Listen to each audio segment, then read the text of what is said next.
So Halloween is just around the corner. It might actually be Halloween now when you're watching this. And it's always around this time that we start hearing about Michael Myers, Jason, Freddy Krueger, Chucky, Ghostface, Leatherface. But everyone always seems to leave out the one horror villain that would wipe the floor with all of them. The Creeper. If you still don't know who he is, then buckle your seatbelts, ladies and gentlemen, because we're jumping right into the deep end with Jeepers Creepers 2. The movie starts and we get an introduction to Big Boy Creep, and it says every 23 years for 23 days, he gets to eat. Now, I'm going to give you all a general gist of who the Creep is. First of all, he is a very picky eater. He chooses his victims based on if they have something that he wants or not. For example, if his eyes are failing him and he is losing his sight and you yourself have 20/20 vision, you better get your will ready because he will hunt you to the end of the earth just to get those pearly peepers of yours and replace his own with them. And that is the case with every body part or organ you can think of. Every time that he is on the hunt, he is basically just shopping for some new and improved body parts that he can, add to himself. In the first scene of the movie, we see a kid checking on the scarecrows on his family farm. This right here is Billy, and Billy is gonna have one hell of a fucking day. While fixing one of the scarecrows, he notices that one of them is checking him out. Thinking that his eyes are playing tricks on him, he decides to take a closer look. He checks him out for a while until he sees that this scarecrow in particular has some terrible foot hygiene, causing him to run away in disgust, understandably. Just look at those stompers, good God! His little piggy's done a lot more than just go to the market, I'll tell you that much. The Creeper, feeling offended and judged for his tootsies, springs into action and flies off into the sky, only to fall back down onto poor Billy and start dragging him away. His dad and brother hear him calling out for help, so they grab the shotty and rush out after him. They chase him for a while through the cornfield, but just as they get close, the Creeper spreads his wings and flies away, while the dad and brother watch on in horror. If this was me and I saw some cunt with wings flying away with my child, I would think that the rapture has begun, or that the demon hunters have been releasing some shitty songs and the demon slipped past the honeymoon. We then cut to see the Creeper's next feast, a high school football team on their way home after winning their match. Everyone seems to be having a dandy old time celebrating until one of the wheels on the bus blows out. The teachers go out to check what happened and they come across a shuriken made out of what looks like bones stuck in the wheel. Now, any sane adult would assume that somebody threw this at the bus and would understandably be on high alert, but these fuckers act like it is nothing. They act like it's a normal Tuesday in America and they carry on to try get a mechanic to come and fix the wheel. They even see it had a real human tooth embedded in the fucking thing and they shrug it off like it's nothing. Anywho, let's carry on. We briefly cut back to the farm and we see Billy's brother, Jack Jr., searching around the cornfield until he comes across something and rushes to show his dad.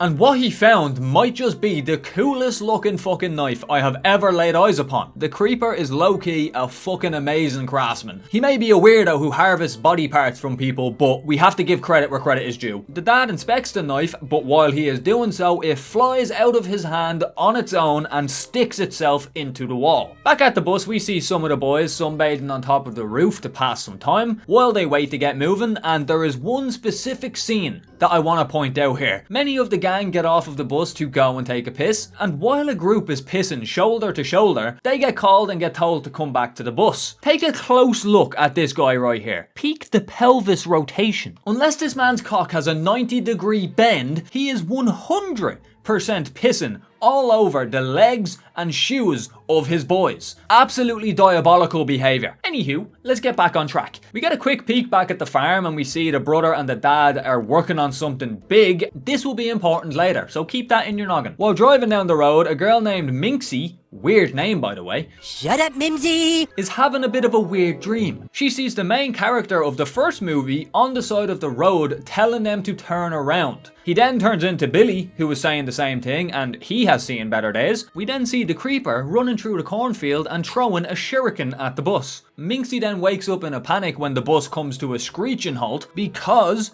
another tyre has blown out. So what she saw was real? When this happens, all the kids have to get off of the bus and the teachers go around and set up some flares to warn other cars on the road. One of the teachers finds, surprise, surprise, another shuriken in the wheel. But this one has a little bit of a quirky quality to it. This one is rocking a belly button. And not just any belly button, folks. This is the belly button of the main character from the first movie. The teachers finally realise that something is awry here and tells everyone to get back onto the bus. While all of this is happening, one of the teachers goes off to set up some flares, and while the other two are discussing what to do next, the creeper decides to do a good old drive-by. He swoops down out of nowhere, snatches the coach and flies off into the night. The whole gang seems a little bit confused about what's just after happening, but when they see a flare falling down from the heavens, they realise something is not right here. The kids try to radio for help to no avail, and while they are doing so, we see in the background that the driver also gets drive-by'd. The last standing teacher, confused about what's just after fucking happening,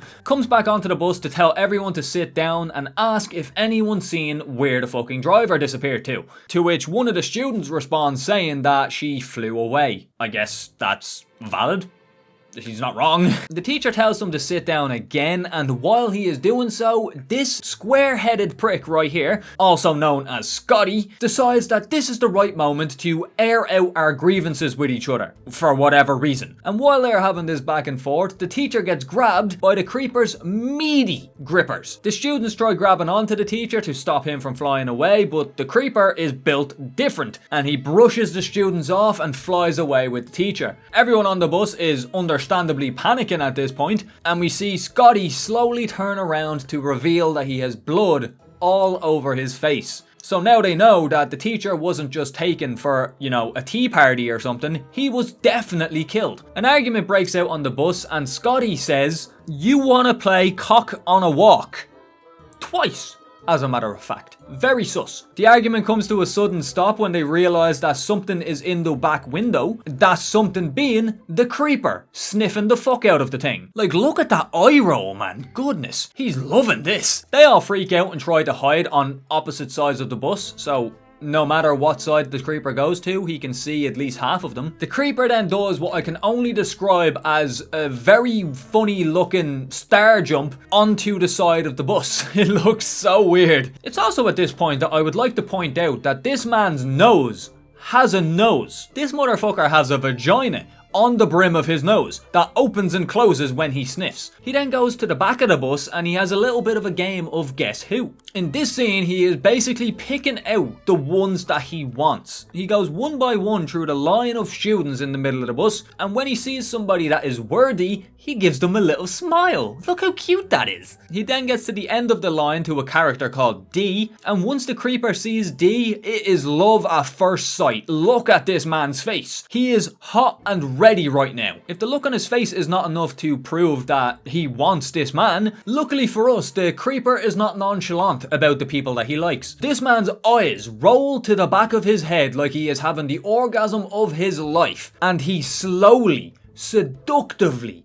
licks the window. He doesn't want no miscommunication or crossed wires in this bitch. He wants D to know that he wants him. It's to the point that this man cannot even contain himself because he starts vibrating and pulling on the emergency door to the point that one of the bolts falls out of the door. What a freak. This man is seductive. Like, damn, do you want something on me? I'll give you. If you looked at me like that and done all of that freaky shit, you can have me. The creeper ended up leaving the kids alone and flying away for a bit. During their little downtime, they rush to the radio and try radioing for help, and they manage to get in contact with Billy's dad and his brother, who tell them to stay put and they will be there as soon as they can. They all start celebrating, and as per usual, it's not a good time because the creeper punches his way through the top of the fucking bus, grabs a handful of the nerdy kid's hair and starts trying to yank him out of the bus. Minxie does something very smart and grabs a javelin pole and stabs through the top of the bus with it. The first one stabs the creeper in the arm, and the second time she does it, it stabs him directly through the eye socket. I'm going to show you this scene as much as I possibly can because this scarred me as a child. This fucker penetrates his eye back and forth multiple times. Motherfucker out here looking like an ad for Adam and Eve. And instead of, just pulling the fucking javelin out of his eye like a normal person would, this motherfucker rips half of his own head off to get this javelin out, and then hits the kids with a bit of a jump scare. He then flies off into the sky, presumably to, do something mysterious and cool, but it is soon revealed that what he is doing is not so very cool, as he comes crashing down from the heavens onto the bus, smashing all of the windows in the process. The gang goes to take a little gander at what is going on up there, and they see that the creeper is laid out on top of the bus, completely knocked out. They all decide that now is the time to run, which, yeah, smart choice there. But unluckily for the gang, the doors will not open. Of course they won't. And that moment that I said was, a sexual vibration from the creeper when he was pulling at the door? It turns out that the creeper done that to purposely jam the emergency exit so they couldn't get out. This boy's smart. This boy got some intelligence. The creeper's wing then falls through the roof, separating the gang into two groups, and they all carefully start making their way under the creeper's wing. But the last guy, being a fucking dope, lifts the creeper's wing above his head while saying that it feels like cheap toilet paper. Now, the creeper, not being one to take disrespect lightly, wraps this little shit in his wings, slowly pulls him out of the bus by maybe an inch or two, and soon after he lets him go. And just going off the look of these students' faces, it ain't so good. Turns out, this guy, in the span of maybe 6 seconds of having his wings wrapped around this guy, completely decapitated this man with probably the cleanest cut I have ever seen. To the point that the guy whose head just got taken off doesn't even know what's after happening. Look at him, he's flailing around like a madman. No idea what just hit him. After this traumatic show of events, the students hear a crushing and squelching type of noise coming from the top of the roof. One of the students decides to take a peek, and they see the true horror of the creeper in full display. This motherfucker rips his own head off, throws it to the side, then regurgitates the student's head and replaces his own head with the student's head. Then hits us with a cute little pose at the end. This motherfucker can replace his own fucking head. Need I say fucking more? Scotty then goes on a monologue saying how everyone that was picked by the creeper needs to get off of the bus because he's only coming for the people that he chose. And he does have a good point. Only problem is, Scotty is also one of the people that was picked by the creeper. So his argument is mute. After a bit of confrontation about the fact that Scotty's being a little bitch, they all end up deciding to get off of the bus, except one kid that I, no joke, have not seen this entire movie. I have no idea where this guy spawned from. And within literally 5 seconds of getting off of the bus, they do something stupid. Scotty and his girlfriend get into a bit of a tat over the fact that Scotty's a prick, and for some reason, everyone, and I mean everyone, stands around like a bunch of tools waiting for these two to finish their argument. And the creeper does not let idiocy go unchecked. He begins circling the gang and they all freak the fuck out, running straight back to the bus, even though we've seen this man can literally punch through it like it's a piece of paper. They all surround the bus and start screaming at the guy to let them back in, and he just doesn't. Because that's just a dick move, I must admit. So given that they have no other option, they all start running into the fields. So they all scarper in that direction, and the creeper wastes no fucking time to jump into action. He picks one guy off with a drive-by shuriken to the back of the head. He tries to swoop down and snatch D as he's running, but unluckily for the creeper, D ends up tripping on something in the grass and he misses. He throws a knife at Scotty, which sticks his arm to a tree, and the knife just won't come out, even when there are 3 fucking people pulling at it to get it out of his arm. They eventually get the knife out of his arm, but the creeper swoops down and snatches him away and flies off into the night. We then cut to Billy's dad and brother trying to get their bearings and figure out where the fuck they are, when suddenly Minxie runs out of the bushes right in front of them. They flag her down and ask her to show them where the bus is. We then cut back to the bus and we see that the nerdy kid, who I'm only now knowing his name is Bucky, slipping back into the bus through the hole on the roof. No joke, less than 30 seconds later, a fist comes through the roof and grabs onto this man's hair again. He really can't catch a fucking break. But just as the creeper is about to pull Bucky out of the bus, he gets interrupted by the dad and Jack showing up for some action. Now just look at this shot. Whoa, whoa, wee woo. I love it. Just the light in the wings, and you can see the fucking reflection or whatever it's called through the wings, and it just looks so good, man. It looks so fucking good, especially considering that this is early early 2000s, man. We then get to see just what Billy's dad and brother have been working on all this time. It is a homemade harpoon gun welded to the back of their truck, and the harpoon itself has the creeper's knife stuck to the end of it. They waste no time and instantly shoot the creeper with the harpoon, but it seems they made a little bit of a miscalculation because the creeper soon recovers in the air and hits them with the Uno reverse card by flying and pulling their car along with him. He then throws the harpoon back at them through the windshield, missing Jack by literal inches. The creeper flies around and swoops back down for the kill, and Billy's dad shoots the harpoon through the window of the bus and hits the creeper with pinpoint precision. Fair play to my boy. It's quiet for a bit, giving the humans a false sense of victory. Then suddenly the creeper flies off into the sky with the harpoon still attached, causing the bus to flip onto its side. And then the cable cuts through the roof of the bus like fucking butter. I don't even care. That was one of the most satisfying scenes I've ever seen. He then flies off at like hyper speed, causing the truck to flip violently. But luckily Billy's dad gets out of the car just in time. 3 of the survivors find a truck that passed by them earlier in the movie, and this truck has definitely seen better days. It seems the creeper managed to get that driver as well. This man's having a field day today. Since the driver was taken mid-drive, the keys are still in the ignition, so the gang takes off, but unluckily for them, the creeper is not far behind. Dee shoots him with a flare that does fuck all. You might as well have just spit on him. The driver seems to have come up with a plan of his own and tells the girl beside him to get out of the car, and he tells Dee to stay down. The creeper gets stupidly close, but just then, the driver jams on his brakes, causing the creeper to go flying through the windshield of the car, and the impact of that alone causes the car to flip violently. And somehow,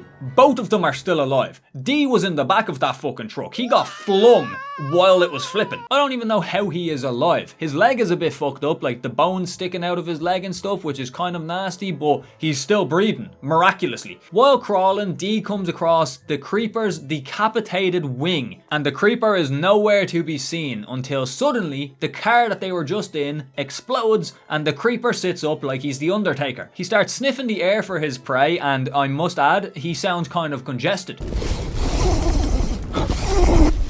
Can we get a bit of vapor rub to clear up our boy's sinuses here, please? He locks onto his prey, but as soon as he goes to move, he realizes that he is missing an arm and a leg. But it's going to take a bit more than a few missing limbs to stop Big Boy Creep here, because he starts frog jumping through the long grass towards Dee. He jumps on top of him and Dee struggles to keep him away. He turns into whatever the fuck this is. But just when it is looking bleak for our boy, Billy's dad shows up and shoots the cunt through the face with a harpoon gun. And it seems this father is well versed in the rules of Zombieland, because that one shot to the face was not enough to satisfy him. He walks over to the creeper, takes the harpoon out of his head, and then continuously strikes it back into his head over and over and over again. I'll probably have an exact number on screen of how many times he stabs this cunt, but it is definitely upwards of like 20. Like, he goes ham. He closes his eyes almost as if to mock the dad in this situation by pretending he was dead, because he suddenly opens his eyes again and stares daggers at the father while he is entering his cocoon state. Because as it turns out, those 20 odd fucking strikes to the face didn't do shit, and the only reason he is out of commission at this point is because his time is up and he has to wait another 23 years. We cut to an undisclosed amount of time later as 3 teens show up to Billy's family farm to take a look at the creeper. It seems that Jack and his father decided to whore out the creeper as like a museum exhibit. The kids pay $5 each just to go in and have a look at the creeper, who is strung up like he is Jesus himself in the barn. The teens think that it is all bullshit, but we then see that the father is sitting in wait with a harpoon gun aimed directly at the creeper. The teens then ask how long ago it was that he killed it, and it's here that we find out that it has been 23 years and the creeper is bound to wake up in a day or two. And that, folks, is the end of Jeepers Creepers 2. What a fucking movie. I don't even think that I need to give this movie a rating. This is a childhood gem. I remember watching this movie as a little prepubescent child, like even younger than 10 years old. Even rewatching it now after all of these years, I still fucking love it, man. Weirdly enough, even though like I haven't seen shit on Jeepers Creepers for at least like 8 to 10 years or some shit, man. I have seen a stupid amount of people making videos on the first Jeepers Creepers movie this Halloween. And like, I've had this in mind as my next movie commentary for, give or take, at least like 2 to 3 weeks. I just haven't had much time to work on it until now. As always, when I set my sights on a certain movie that I want to make a video on, I see plenty of other videos out there about it, but that's not gonna fucking stop me. But if this is your first time seeing anything about Jeepers Creepers, let me know what you think down below. I know it's an oldie. You know, you never know. We might get like a Jeepers Creepers reboot or a, you know, another sequel or something. Oh shit. Oh, for fuck's sake. They're fucking everywhere, man. Out of all the movies that have gotten reboots, like Friday the 13th, Halloween, Scream, all of these like horror movie villains, classic horror movie villains, get all of this love. But Jeepers Creepers just gets none. And I think that is very upsetting. As I stated before, Jeepers Creepers would mop the fucking floor with anybody. This man is a resilient little prick. He literally ripped his head off because it wasn't good enough and replaced it with someone else's. Like, if that's not enough, just look at his nose. Look at the labia on that thing. Motherfucker could procreate with his nostrils if he wanted to. But yeah, again, if this is your first time seeing anything about this character, let me know what you think down below. Would you like to see a new and improved Creeper movie? Do you agree with what I said, that he would be able to body anyone? But I had a great time covering this movie, I really did. It was a great blast from the past. It was really nostalgic. Most likely this video is going up on Halloween Day, so if that's the case, hope you're having a great Halloween. Make sure to stay safe, don't get too drunk. But with that said, happy Halloween. Make sure to like, subscribe, and comment on the video and share with your friends. All of those things have a great impact, so if you want to see more of my face, make sure to do that so the video gets pushed in the algorithm. And yeah, folks, with that all said, it's been EXO, and I'll talk to you all later. Have a good one, folks.